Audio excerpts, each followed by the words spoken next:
Welcome to the first episode of the Portfolio series. This series is all about reviewing startups that we at launch have invested in. Today on the Portfolio is SoleSavy. They're a membership-based community for sneakerheads. They essentially provide tools and resources to help sneakerheads purchase sneakers. We made our first investment into SoleSavy through the Launch Accelerator, which is our investment vehicle and program to help early stage companies fundraise and grow. And then we doubled down on the investment most recently through the Syndicate. And one of the things that stood out when we met the company was that they built this community of probably just around 1,000 users at the time, paying $30 a month to get access to a Slack workspace. The idea for SoleSavy really came from the fact that I saw opportunity to monetize a part of the industry that no one was monetizing, which was the information and the community that was happening online. StockX, Gelt, and eBay, they move tons of volume and tons of product each year at premiums that can be up to 100% what the retail price is, which is where we come into play. Our community is built within Slack. It's kind of where everything happens. The monitors is the technology that we've created that checks 100 websites across the US, Canada, and Europe for new releases. We track all these websites and provide releases. And why this is valuable to people is because it makes the timing of you getting an alert to when you check out, under 10 to 15 seconds. So using this as an example, I click that. It takes me directly to checkout. All I have to do at this point is Apple Pay. And this is how you beat bots. So am I understanding correctly that you sell people access to a Slack room on a membership fee for some amount of money per month? Yes. It's the website and the Slack are where the flow of information happens for all of our members. And what do you charge them per month? $30. So you don't have to write any code. You just pay $6 to Slack and then... We are actually on the Slack free plan right now. Slack is so great. I haven't had a reason to get off that just yet. Wow. That is phenomenal. Brilliant idea. People pay you to join a Slack where you give them an edge on everybody else. All right, now let's jump into the product and take a look what's inside. Okay, so I'm on the SoleSavy website here. Nice looking landing page. You can see the member benefits. So I'm gonna go ahead and log in, username and password. And now you'll see I get directed to their blog post, but on the top is where you get the cool content. So right on resources, they've got a bunch of tutorials how to beat bots. And then the courses, this is a cool part, the introduction to SoleSavy. This is kind of like a course on how to use the community and how to participate and be a valuable member. Now on member only content, new releases that are coming out. And so they've detailed and curated all the information for each drop. All right, so now we're over on the Slack workspace. Here you'll see they've got about 1,000 members in this one. They actually divide up their members into different cohorts. So this is the largest cohort and the first one. So that's why there's 1,000 in here. So here on the left side, you'll see all channels that they've got in the community. So I'm gonna go ahead and go over to announcements here. And this is just for new releases or new tutorials that are out. You see Dejon's posted something in here. We've got legit check. This is cool, just checking the authenticity of sneakers, all community based again. And the next one here I wanna show is Marketplace, which is really cool. Essentially everyone in the SoleSavy community, they're selling shoes or wanting to trade, they'll just list it in the marketplace and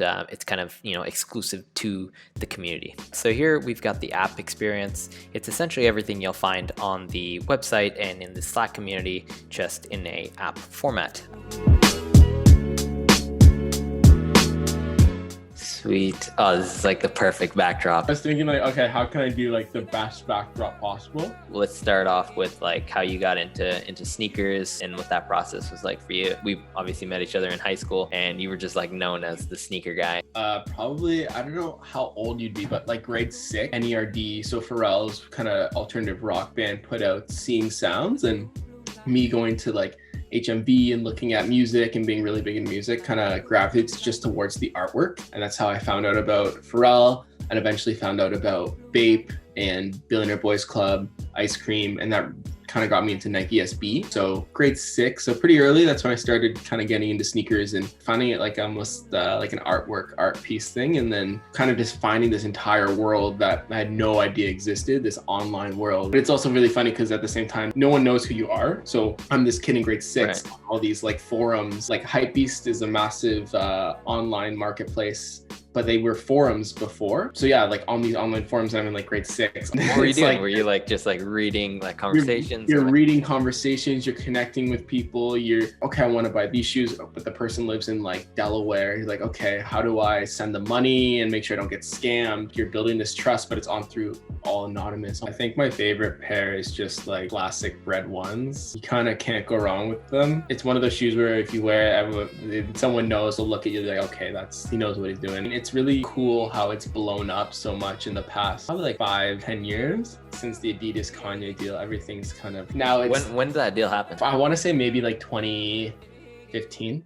Maybe. Okay. After that, sneakers became this like really small niche thing where mostly males trade between each other and spend crazy amounts, to now most, like my grandma probably owns a pair of Yeezys or knows what they are. I also got the chance to sit down with Dejon, who's the founder of the company, and learn a bit more about how and why he founded the company. He also goes on to share some strategies on how to grow and design communities, as well as insights into his fundraise, which is a cool story. And we found Dejon, as I mentioned, in, I guess, March. We got introduced to you from a syndicate member. This was Adarsh. How did you get introduced to him, and where did that connection come from? So Adarsh was one of our early members. He was kind of in our beta and joined and started talking to me and kind of saying, hey, what are you building? What's the goal here? What's next? And that just kind of led to him ultimately becoming part of the team and a really early investor. What is SoleSavy, and how do you describe it from the founder perspective? It really just comes down to a community and a tool. I wanted to give sneaker culture something that empowered consumers to succeed in purchasing the product that they wanted. A lot of this industry right now is focused on reselling and marketplace and consignment. There hasn't really been a lot of innovation around consumer needs and what they're looking for and what they need. I saw that void and said, what can I do and how can I do that? And me being the scrappy bootstrap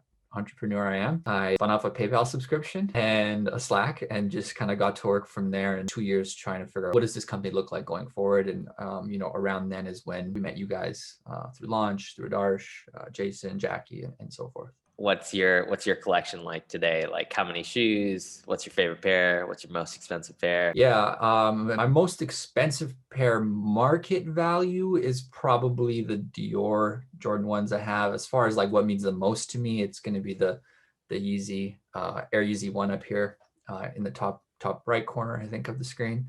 Nice. My collection is, I stopped counting. I think it's at 400-ish. So SoleSavy, community-based company. I want to know how you think about community and how you're able to start this from scratch. This year, especially, a lot of people have been talking about how important it is to build community, but that can't just be something that you add on a spreadsheet and open up a discussion forum or whatever it might be to say, hey, we're building community. It has to be, in my opinion, the core of what you do and who you are as a company. My approach since day one, my product is not the actual sneaker or the tool or anything like that. My product is the customer. It is the person who is involved in this ecosystem, and I need to understand their needs and how to build around them, because if I lose sight of that, then I'm not building a community, I'm building a product. Part of that is just having a genuine care for who your customers are. And I know that can sound easy, but like a lot of people just don't give a shit. So we've taken a very personal approach to everything we do. Everyone that I've hired is very personal, relatable. I can tell they're caring, compassionate, they have empathy. Like that is required in building community. Like we've been thinking about other verticals personally, like where can we do this in other spaces that we can make the same impact? And I always go, we can't do it until we find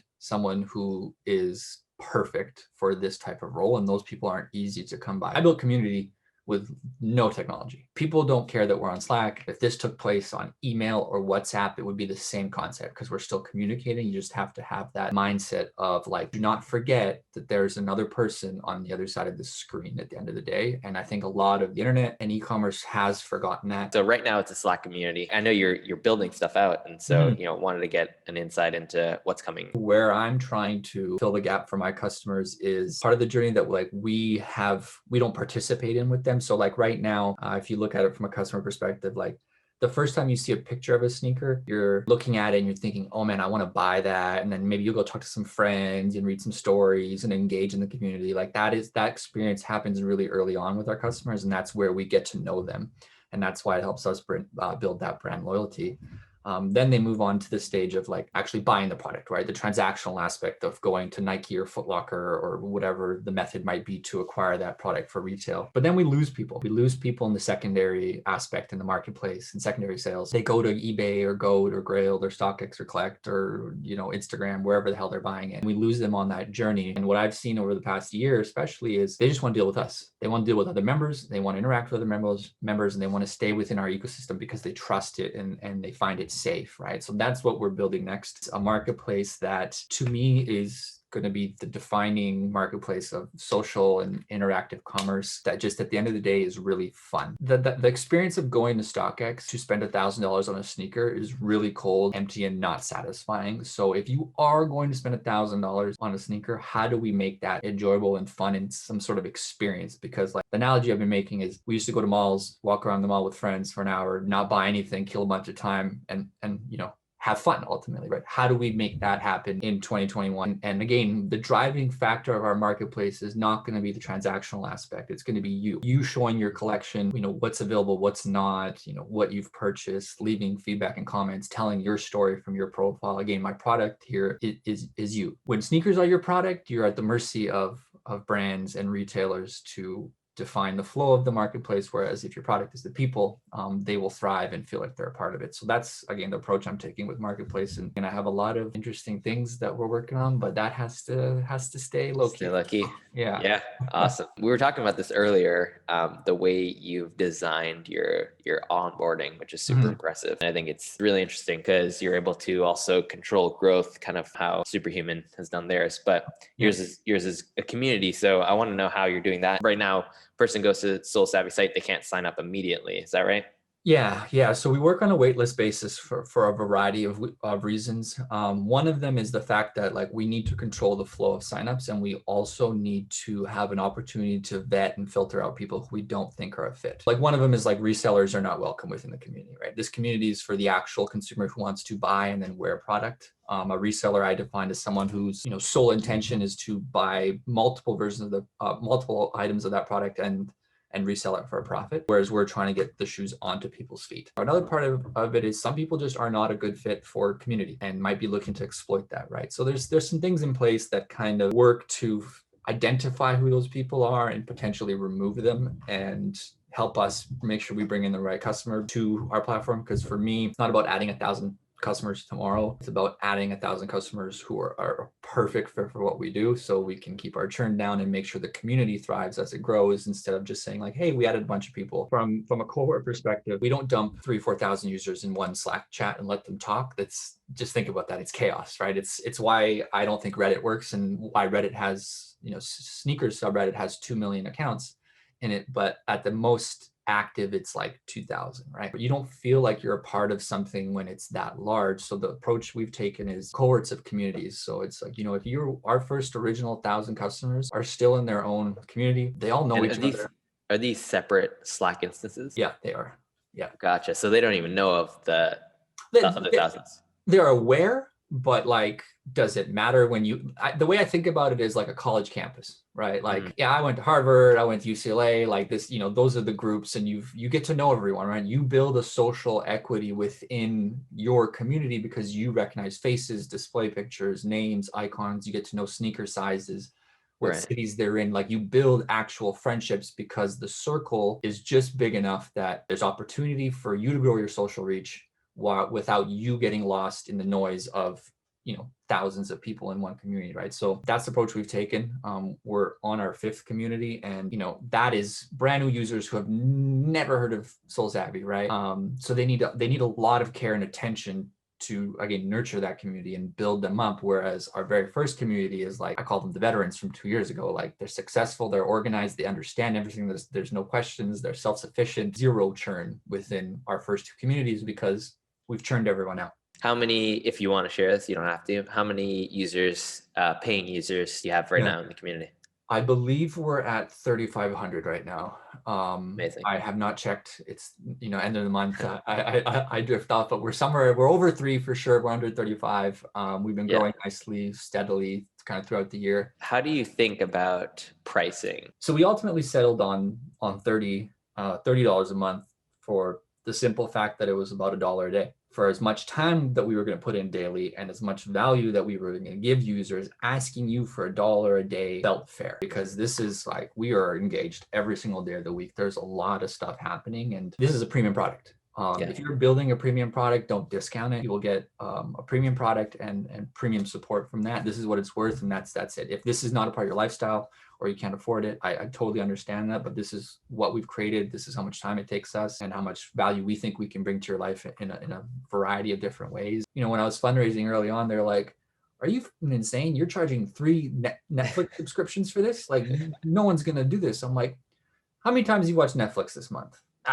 3 or 4 times. All right, well, we have a 90% daily active rate. They are on every single day. You know, for us, from a growth perspective and a scale perspective, like, I do need to figure out, how do I attract a father of 2 who's a casual sneakerhead that is not buying a lot of product in this $80 billion sneaker industry to be a part of our ecosystem? And what does that look like for $70 a year, right? What does that person get? So we understand the whole spectrum, because currently we're targeting a very specific, enthusiast. Let's go into your raise, since we'll release this video once the news is out. But you've had, as I messaged you the other day, I was like, you got some heavy hitters on the cap table, dude. And these are like all people that I've followed on Twitter and seen and have built awesome companies, big companies. So yeah, talk to me about that. We obviously are investors, so we invested through the accelerator. Which is 100K. And then we also doubled down on the investment through the syndicate. So the first 4 months, no one gave a shit. It was, partly I had a lot to learn. Partly I think the industry, and by the industry, I mean like VCs, were adapting to the climate of COVID and ultimately what community can mean for a business. I think a lot changed when they were like, man, it's been 4 months and this isn't going away. Like, community is very valuable to people and to a brand. For me, and we should preface this by saying you started your fundraise, right? Yeah. Like right when the pandemic hit, right when right when the pandemic hit, we started fundraising, and I was like, oh, well, this timing was great. And we were your guys' first official cohort. Digital cohort, right? The party round started with just finding a couple people who really believed, and one of them really early on was Novak of Gelt, the meme lord of VC Twitter. Yeah, I call him the TikTok investor. Turner and Ben Narasin were 2 really early commitments that we had, and having them in my corner and giving me a little bit of confidence to say, hey, like, we're pushing forward. This is what we're doing. This is what the raise is looking like. And obviously our growth was continuing forward in the trajectory that we needed it to. And then from there, it was literally the definition of network effect. Someone introduced to someone, people started hearing, talking, community, so forth and so forth. Turner obviously introduced us to a lot of people, which was amazing. It's led to a variety of different people, from Alex in Austin of The Morning Brew, Roham of Dapper Labs, CryptoKitties, NBA Top Shot, to Diplo is a DJ, Young Gravy is a rapper, Brian Holmes, CEO of Hootsuite. Like, we put a really, not to discount anyone else who I have not named, but like, we put a really great group of people around myself and around the company, and that was really important to me. First time raising, at least, and like, I mean, I got a lot of shit to learn, and I want to know that I can lean on people who have been through this. For me to know that I have 25 angels in like all in a variety of different areas of expertise that I can kind of reach out to when I need something was literally the most important thing to me. It's huge. Outside of the money. You're a community genius. And I did the same thing with your fundraise. I did. I kind of communityed the shit out of my raise here. I leveraged people to build my internal community, and that's what I really wanted. And it's been great, and I'm looking forward to having that kind of expertise around me.